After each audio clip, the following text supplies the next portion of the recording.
सह्याद्री अतिथीगृहावर मुख्यमंत्री देवेंद्र फडणवीस यांनी आज बैठक बोलावली। 100 दिवस नियोजन आराखडा सादरीकरणाच्या संदर्भात बैठक आहे। प्रत्येक मंत्र्यांना 100 दिवसात 1 लाख काम पूर्ण करण्याचं उद्दिष्ट देण्यात आलं। बैठकीत शालेय शिक्षण, सार्वजनिक बांधकाम, पणन, इतर मागास बहुजन कल्याण, पर्यटन आणि माहिती आणि जनसंपर्क या विभागाचा आढावा घेतला जाणार आहे।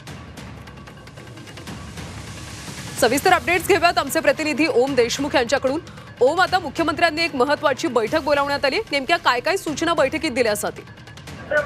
निश्चितच 100 दिवसांच्या आराखड्याच्या संदर्भात ही बैठक बोलवण्यात आली आहे।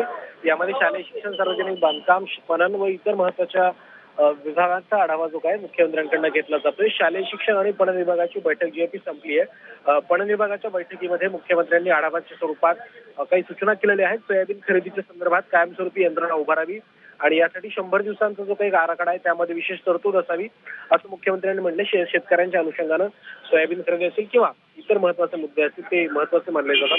पार्श्वभूमीवर ही बैठक घेतली जाते आणि प्रत्येक विभागाच्या माध्यमातून 100 दिवसांचा आढावा जो आहे त्याचं जे काही प्रेझेंटेशन आहे ते मुख्यमंत्र्यांकडून घेतलं जातं।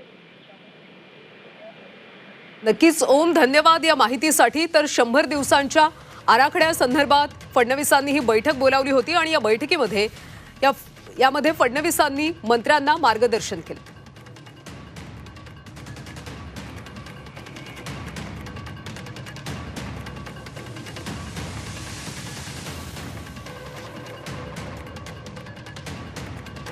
दरम्यान सोयाबीन खरेदीसाठी कायमस्वरूपी यंत्रणा उभारण्यात यावी।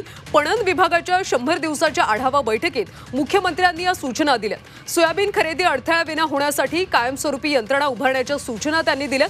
समृद्धी महामार्गालगत अॅग्रो हब उभारण्यात यावं। या हबच्या ठिकाणी सर्व सोयी सुविधा उभारल्या जाव्यात अशा सूचना मुख्यमंत्र्यांनी दिल्या।